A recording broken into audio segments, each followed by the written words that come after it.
Vous êtes-vous déjà demandé pourquoi certaines personnes tombent amoureuses de vous? Pourquoi certains individus ressentent une attirance si forte, presque irrésistible? Est-ce vraiment à cause de votre apparence, de votre charme ou de votre personnalité? Ou bien y a-t-il quelque chose de beaucoup plus profond qui se joue en vous? Carl Jung, l'un des psychologues les plus influents du XXe siècle, pensait que l'amour n'était pas un hasard. Selon lui, les gens tombent amoureux de vous pour deux raisons profondes, toutes deux enracinées dans les couches les plus profondes de la psyché humaine. Dans cette vidéo, nous explorons les idées fascinantes de Jung sur l'amour, la projection, l'anima et l'animus, et pourquoi les gens sont attirés par vous non pas pour ce que vous semblez être, mais pour ce que vous représentez dans leur monde intérieur. Nous allons plonger dans les mécanismes inconscients qui façonnent l'attraction romantique, et révéler les deux raisons psychologiques pour lesquelles une personne tombe vraiment amoureuse de vous. Ces raisons vont bien au-delà des qualités superficielles et révèlent l'architecture cachée de l'esprit. Avant de commencer, pensez à vous abonner à cette chaîne et à rejoindre notre communauté pour recevoir un accès anticipé aux prochaines vidéos sur la croissance personnelle et spirituelle. Commençons. Nous avons tendance à penser que l'amour est spontané, une étincelle qui surgit sans prévenir. Mais selon Carl Jung, même les sentiments les plus soudains suivent une logique profonde, façonnée non pas par le hasard, mais par l'inconscient. Ce lien magnétique que vous ressentez, ce n'est pas une coïncidence. C'est le résultat d'années de développement intérieur, d'émotions non résolues, de besoins oubliés, de parties de vous que vous avez réprimées. Derrière chaque lien puissant, il y a une structure silencieuse, une carte émotionnelle qui détermine à qui nous sommes attirés. Et c'est là que Jung introduit l'idée de projection. Chacun de nous porte en soi des images cachées, des fragments de ce que nous sommes, de ce que nous avons été ou de ce que nous aspirons à devenir. Ces images refoulées ne disparaissent pas. Elles restent enfouies et s'expriment à travers les autres. Lorsque nous rencontrons quelqu'un qui reflète ces fragments intérieurs, nous ressentons une attirance immédiate, presque magique. Mais en réalité, ce n'est pas l'autre que nous voyons.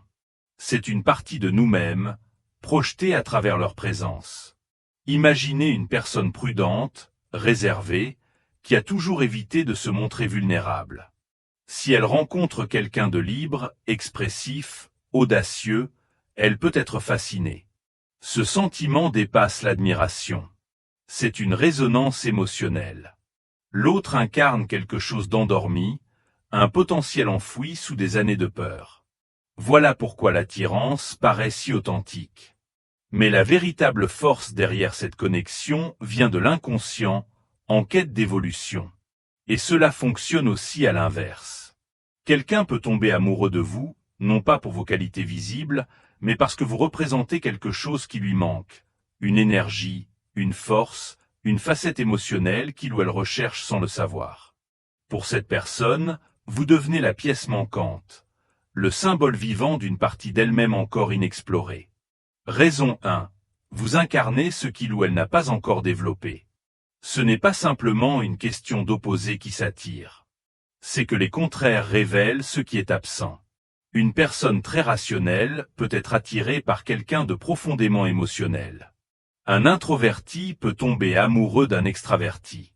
Une âme structurée peut être fascinée par quelqu'un de spontané.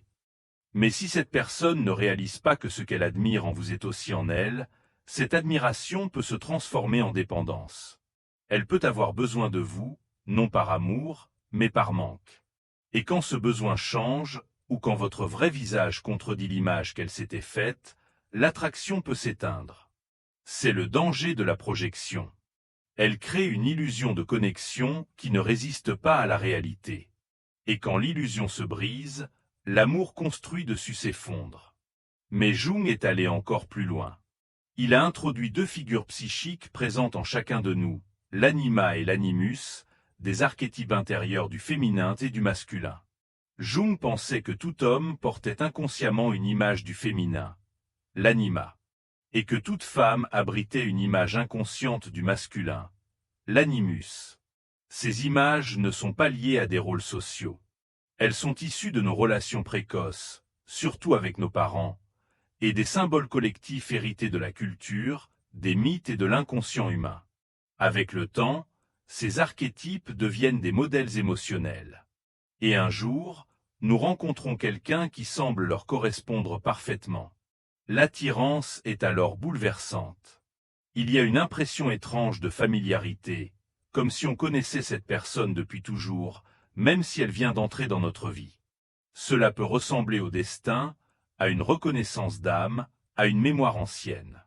Mais Jung dirait, ce n'est pas le destin. Ce n'est pas une preuve que vous êtes des âmes sœurs. C'est simplement la psyché qui reconnaît son propre schéma intérieur à travers l'autre. Raison 2. Vous réveillez une image inconsciente qu'ils portent en eux depuis longtemps. Vous ressemblez à cette image intérieure.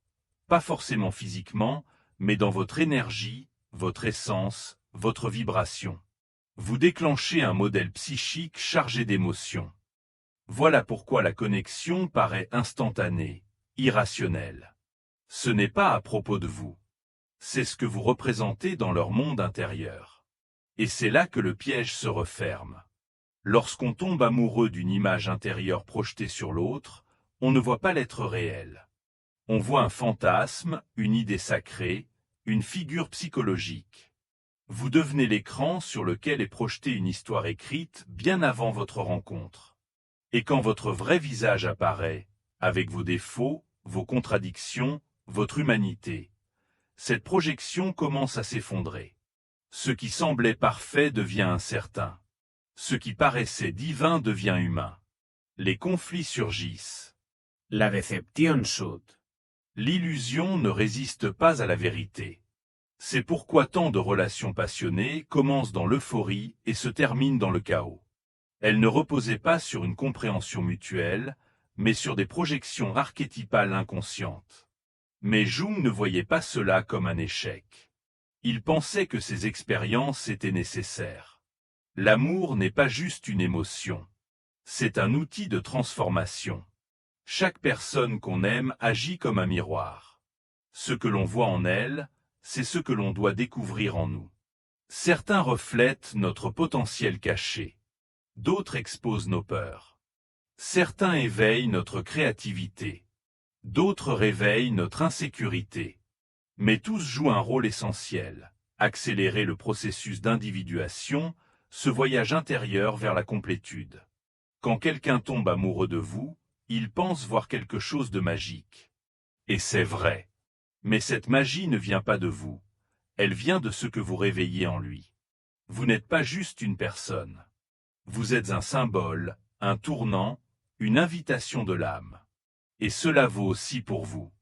Les personnes qui vous bouleversent, vous transforment, vous brisent parfois, ne sont pas des hasards. Elles portent un sens. Elles sont des déclencheurs de transformation. Certaines viennent réveiller ce que vous avez oublié. D'autres vous confrontent à ce que vous évitez. Certaines reflètent votre vérité. D'autres vous montrent un miroir flou, selon votre capacité à regarder. Toutes les relations ne sont pas faites pour durer. Certaines sont là pour déranger. D'autres pour briser les anciens schémas.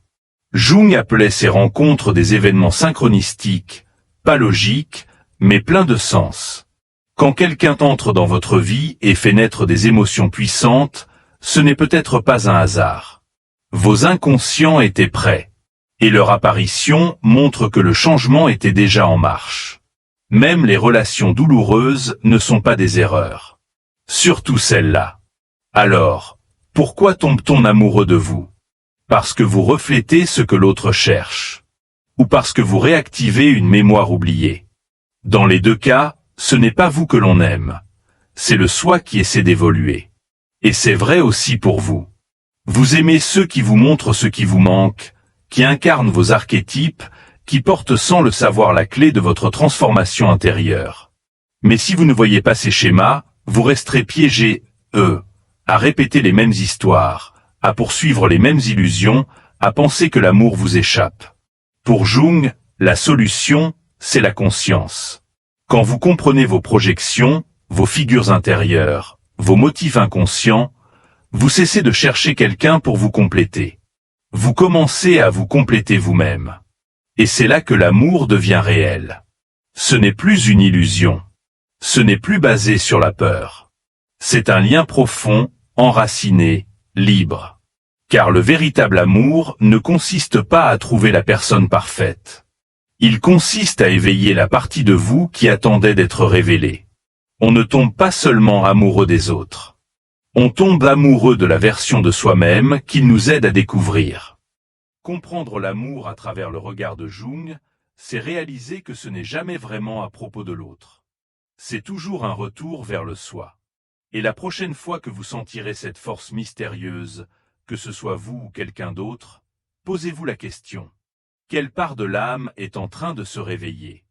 Si cette vidéo vous a fait réfléchir à vos relations, partagez vos pensées en commentaire. Et n'oubliez pas de vous abonner pour plus de contenu profond sur la psychologie, les relations et le monde intérieur.